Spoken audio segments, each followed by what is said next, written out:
Hello guys, मेरा नाम रजनीश कुमार है और एक बार फिर से स्वागत है आपके और हमारे इस यूट्यूब चैनल में। तो आज आप सबके सामने मैं एक बार फिर उपस्थित हूँ एक नए टॉपिक, एक नए कंसेप्ट के साथ। तो आज हम लोग बात करेंगे कि ब्रिटिश काल में किस प्रकार से जो सिविल सेवा रही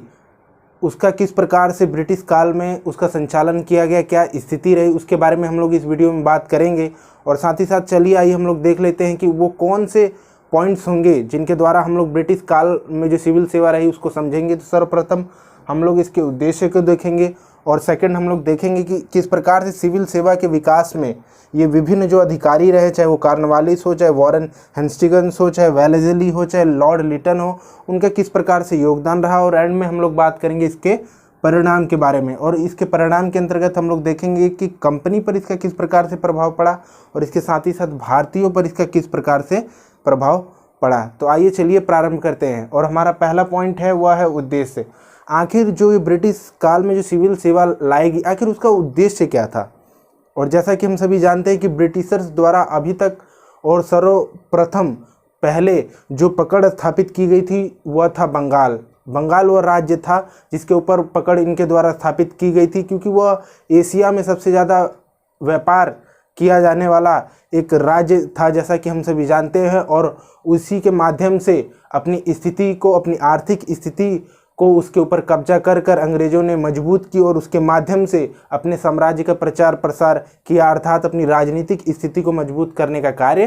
किया। तो इसी के माध्यम से हम लोग देखते हैं कि इसके उद्देश्य यह रहा कि जिस प्रकार से बंगाल को अपने अंतर्गत, अपने अधीन अंग्रेजों द्वारा किया गया, उसी प्रकार से प्रशासन को, सिविल सेवा को इसलिए लाया गया जिसके माध्यम से भारत के और अन्य क्षेत्रों पर, अन्य राज्यों पर अपना साम्राज्य का विस्तार किया जा सके, प्रचार प्रसार किया जा सके। और इसके लिए कहीं ना कहीं अगर राज्य चलाना है, विभिन्न राज्यों पर कब्जा अपना स्थापित करना है, उनको भी अपना उपनिवेश बनाना है, तो इसके लिए ज़रूरी है कि एक प्रशासन की नियुक्ति हो, वहाँ अधिकारियों की नियुक्ति हो जिनके माध्यम से अंग्रेज उनके ऊपर नियंत्रण और निगरानी रख सके। इसीलिए एक सुदृढ़ और मजबूत प्रशासन की स्थापना अंग्रेजों द्वारा की गई और इसी के अंतर्गत सिविल सेवा को लाया गया। और इसके साथ ही साथ ब्रिटिशर्स, अंग्रेजों की जो एक समस्या थी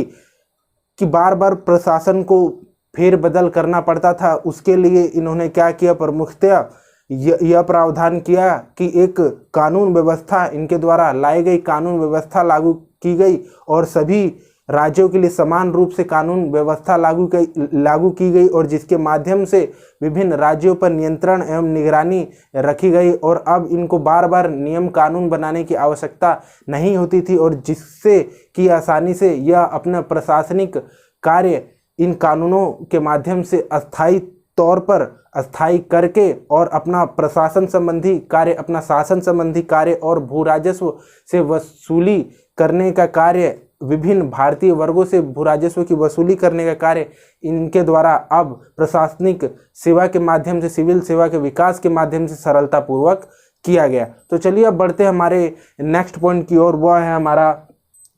सिविल सेवा का विकास। और हम सभी जानते हैं कि किस प्रकार से जो अंग्रेज रहे उन्होंने केवल अकेले ही इस पूरे बड़े भारत पर शासन प्रशासन नहीं किया, यह साम्राज्य का अपने प्रचार प्रसार नहीं किया। उसमें विभिन्न अधिकारियों, कर्मचारियों का योगदान रहा जिसके माध्यम से ही अंग्रेज सफल हो पाए। और इसमें हम लोग सर्वप्रथम बात करते हैं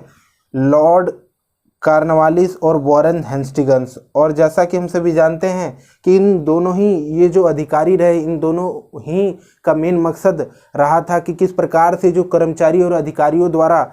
भ्रष्टाचार में जो वो संलिप्त हो गए थे और जिससे कि जो ब्रिटिश कंपनी थी, ब्रिटिश ईस्ट इंडिया कंपनी थी, ब्रिटिश सरकार थी, उसको हानि हो रही थी, आर्थिक स्तर पर हानि हो रही थी और साथ ही साथ भारत पर अपने साम्राज्य प्रचार प्रसार करने में हानि हो रही थी। तो उसी को दूर करने के लिए इन दोनों का महत्वपूर्ण योगदान रहा, जिसके अंतर्गत हम लोग देखते हैं कि वॉरेन हेस्टिंग्स जो रहे, और हम लोग जानते हैं कि द्वैध शासन जो लॉर्ड क्लाइव के समय लाया गया, जिसमें कि प्रमुखतया हम लोग देखते हैं कि एक तरफ वित्तीय प्रशासन था,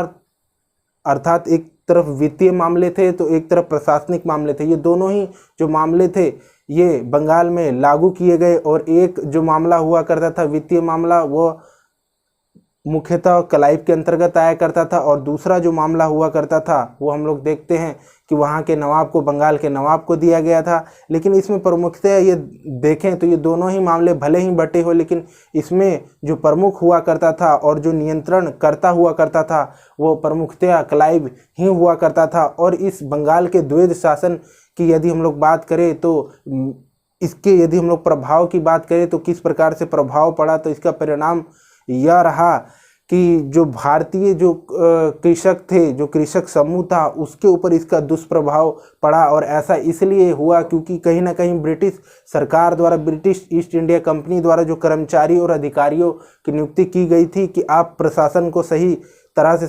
संचालन करें, द्वैध शासन को सही प्रकार से चलाएं, तो इनके द्वारा ऐसा नहीं किया गया, बल्कि ये उल्टे ही अपने आर्थिक हितों में, निजी व्यापार में संलिप्त हो गए, उसमें लगे और अधिक से अधिक धन कमाने में ये जुट गए। और इसका परिणाम यह हुआ कि आर्थिक स्तर पर ब्रिटिश सरकार को, ब्रिटिश ईस्ट इंडिया कंपनी को हानि हुई। और इसके साथ ही साथ इनके द्वारा बड़े पैमाने पर चाहे राजा हो चाहे नवाब हो, उनसे घूस लिया जाने लगा, अत्यधिक धन लिया जाने लगा, और इसके साथ ही साथ विभिन्न प्रकार के उपहार भी इनके द्वारा लिए जाने लगे। तो ये द्वैध शासन ही था जिसके माध्यम से जो ब्रिटिश कंपनी थी उसको आर्थिक स्तर पर हानियां हो रही थी, और इसी को समाप्त करने का जो कार्य किया वो वॉरेन हेस्टिंग्स ने किया। और इसके माध्यम से कंपनी के जो भी कर्मचारी थे, व्यापारी थे, जो भी अधिकारी थे, उनको प्रत्यक्ष रूप से अपने नियंत्रण में लिया, और ये भ्रष्टाचार के ऊपर इसके माध्यम से कदम उठाए गए। वॉरेन हेस्टिंग्स ने प्रत्यक्ष रूप से अपने नियंत्रण में लेकर इन व्यापारियों और अधिकारियों पर नियंत्रण एवं निगरानी रखने का कार्य किया। और इसके साथ ही साथ कॉर्नवालिस का इसमें महत्वपूर्ण योगदान भी रहा, जिसके माध्यम से हम लोग देखते हैं कि भारतीय सिविल सेवा का जनक यदि किसी को कहा जाता है तो वह कॉर्नवालिस को कहा जाता है। और इनके माध्यम से जिस प्रकार से ब्रिटिश जो साम्राज्य था, ब्रिटिश का जो मकसद था कि अत्यधिक भूराजस्व की वसूली की जाए, उसमें कहीं ना कहीं प्रशासनिक रूप से ये जो कर्मचारी थे, जो अधिकारी थे, वो द्वैध शासन के माध्यम से उसमें अड़चन पैदा कर रहे थे। और इसी भ्रष्टाचार को खत्म करने के लिए हम लोग देखते हैं कि इनके द्वारा विभिन्न प्रकार के कदम उठाए जाते हैं। और इसके साथ ही साथ देखा जाता है कि प्रमुखतः जो समस्या थी वह यह थी कि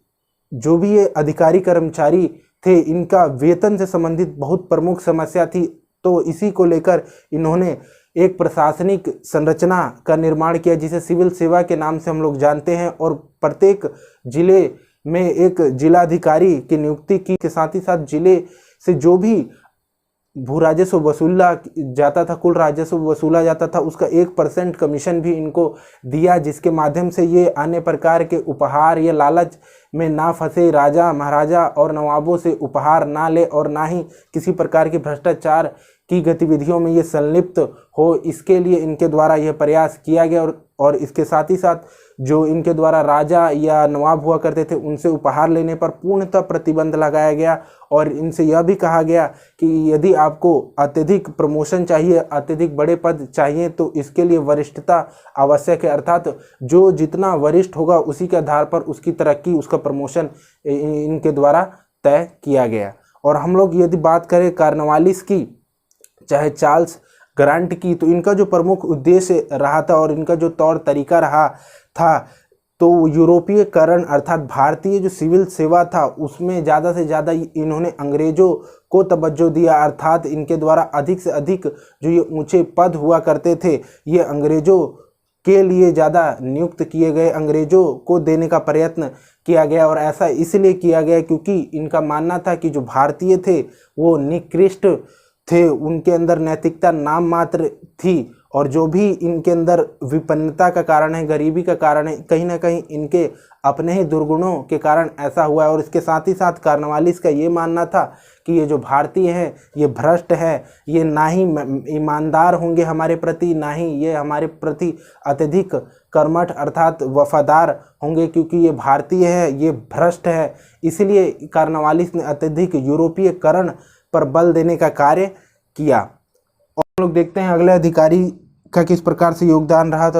रहा तो वो वेलेस्ली थे, जिनके माध्यम से हम लोग देखते हैं कि किस प्रकार से जो सिविल सेवा जो रही, जो प्रशासनिक जो सेवा रही, उसके लिए इनके द्वारा प्रशिक्षण केंद्र मुख्यतः भारत में ही फोर्ट विलियम कॉलेज की स्थापना की गई, जिसके माध्यम से सिविल सेवकों को वहां प्रशिक्षण दिया जा सके। लेकिन ये बात कंपनी के जो निदेशक थे उनको पसंद नहीं थी, और लंदन में हम लोग देखते हैं कि हैलीबरी नाम का जो एक स्थान होता है वहाँ पर सिविल सेवकों को प्रशिक्षण देने के लिए हैलीबरी नाम का स्थान खोला गया। और कंपनी के निदेशक जो हुआ करते थे उनके माध्यम से हम लोग देखते हैं कि किस प्रकार से बोर्ड ऑफ कंट्रोल के सदस्यों को भी इनके द्वारा ज़्यादा से ज़्यादा खुश रखने के लिए इनको कहा गया कि आप भी आइए और नियुक्ति करिए। लेकिन हम लोग देखते हैं कि किस प्रकार से इनके ऊपर नियंत्रण रखने का जो कार्य जो किया जाता है वो ब्रिटिश संसद द्वारा किया जाता है, जिसमें हम लोग पाते हैं कि इनके जो आर्थिक विशेषाधिकार हो चाहे राजनीतिक कुछ अधिकार हो उनसे ये छीन लिए गए। लेकिन इससे इनके ऊपर कोई फर्क नहीं पड़ा, क्योंकि इनका जो मुख्य जो अधिकार था वो भी इनके अंतर्गत था। वो सिविल सेवा से संबंधित जो भी इनके अधिकार थे वो निदेशकों के अंतर्गत थे। लेकिन एक समय के बाद हम लोग देखते हैं कि इनका जो अधिकार रहता है वो समाप्त कर दिया जाता है। तो आइए अब हम लोग नेक्स्ट पॉइंट की बात करते हैं, और लॉर्ड लिटन का किस प्रकार से योगदान रहा भारतीय जो सिविल सेवा रहा। तो हम देखेंगे कि किस प्रकार से लॉर्ड लिटन ने यह प्रयास किया कि भारतीयों को अधिक से अधिक भारतीय सिविल सेवा ICS में अधिक से अधिक जगह ना मिल सके। इसके लिए उसने उम्र की जो सीमा है, जो प्रतियोगी परीक्षा जो ICS की हुआ करती थी उसमें इसके द्वारा कम से कम और अधिक से अधिक जो सीमा रखी गई वो हम लोग देखते हैं वो 19 वर्ष रखी गई। अर्थात अत्यधिक से अत्यधिक सीमा जो है 19 वर्ष तक ही एक प्रतियोगी इस परीक्षा के लिए अप्लाई कर सकता था। और इसके साथ ही साथ इसके द्वारा यह प्रयास किया गया कि ऊंचे कुल के जो भी भारतीय थे उनके लिए 1/6 जो पद है वो रिजर्व किए जा सके, उनके लिए दिए जा सके। लेकिन ब्रिटिश सरकार द्वारा, ब्रिटिश ईस्ट इंडिया कंपनी द्वारा यह नहीं माना गया, और इस प्रस्ताव को जो लीगल एक प्रकार का लीगल सिविल सेवा संबंधित योजना था उसको रद्द कर दिया गया, समाप्त कर दिया गया। और आइए चलिए हम लोग एंड में बात करते हैं किस प्रकार से इसका परिणाम रहा। और जैसा कि हम सभी जानते हैं कि इसका जो प्रमुख जो उद्देश्य रहा था कि बंगाल के साथ ही साथ जो अन्य क्षेत्र हैं, अन्य राज्य हैं, उस पर अपना शासन प्रशासन स्थापित किया जा सके, और प्रशासन को सुदृढ़ता के साथ अर्थात मजबूती के साथ वहां पर रखकर उनकी विभिन्न प्रकार की नीतियों के माध्यम से आसानी से और सरलता पूर्वक सुगमता से भू राजस्व की प्राप्ति की जा सके। वह सब तो इनका उद्देश्य पूरा हुआ, लेकिन वहीं हम लोग भारतीयों पर पाते हैं कि इसका एक दुष्परिणाम भी पड़ा। और जैसा कि हम सभी जानते हैं कि किस प्रकार से जो सिविल सेवा होती है उसमें आज भी हम लोग देखेंगे उसका मूल और मेन जो मकसद होता है अत्यधिक समाज का कल्याण करना, समाज के लिए कल्याणकारी योजनाएं लेकर आना। और इसके लिए वे विभिन्न लोगों के पास जाते हैं, समाज में जाते हैं और उनकी बातों को सुनते हैं और उनकी समस्याओं को हल करने का प्रयत्न करते हैं। लेकिन जो ये ब्रिटिश काल में जो सिविल सेवा थी इसमें इस प्रकार का किसी भी प्रकार का जो ये ब्रिटिश अधिकारी रहे इनके द्वारा हम लोग को प्रयत्न देखने को नहीं मिलता है, और जिसका परिणाम यह होता है कि इसके ऊपर प्रतिकूल प्रभाव देखने को मिलता है। मानवीय संवेदना ना होने के कारण इनको विभिन्न प्रकार की समस्याओं का सामना करना पड़ता है। क्योंकि हम लोग जानते हैं कि चाहे वो न्यायिक सेवा हो, चाहे पुलिस सेवा हो, चाहे वो सैनिक सेवा हो, चाहे वो सिविल सेवा हो, इन सब में ही भारतीयों के साथ भेद किया जाता था। ऊंचे ऊंचे पदों पर जो जाया करते थे वो अधिक से अधिक अंग्रेज जाया करते थे, और वहीं दूसरी ओर भारतीयों को ऊंचे पदों पर जाने की मनाही थी, उनको ऊंचे पदों पर नहीं जाने दिया जाता था। और साथ ही साथ अत्यधिक वेतन भत्ते से भी वंचित रखा जाता था, और ऊपर से अत्यधिक जो प्रमोशन जो दिया जाता था, ज़्यादा से ज़्यादा जो प्रमोशन जो दिया जाता था वो भी अंग्रेजों को ही दिया जाता था। तो एक प्रकार का विभेद, एक प्रकार का अंतर एक तरफ भारतीय और एक तरफ अंग्रेजों के मध्य किया जाता था, विभिन्न प्रकार की व्यवस्थाओं को लेकर, विभिन्न प्रकार के पदों को लेकर। तो ये था आज का मेरा वीडियो, किस प्रकार से ब्रिटिश काल में सिविल सेवा रही उसको हम लोग ने देखने का प्रयत्न किया। तो कैसा लगा आज का मेरा वीडियो ज़रूर बताएं, लाइक और सब्सक्राइब करना ना भूलें। थैंक यू, धन्यवाद।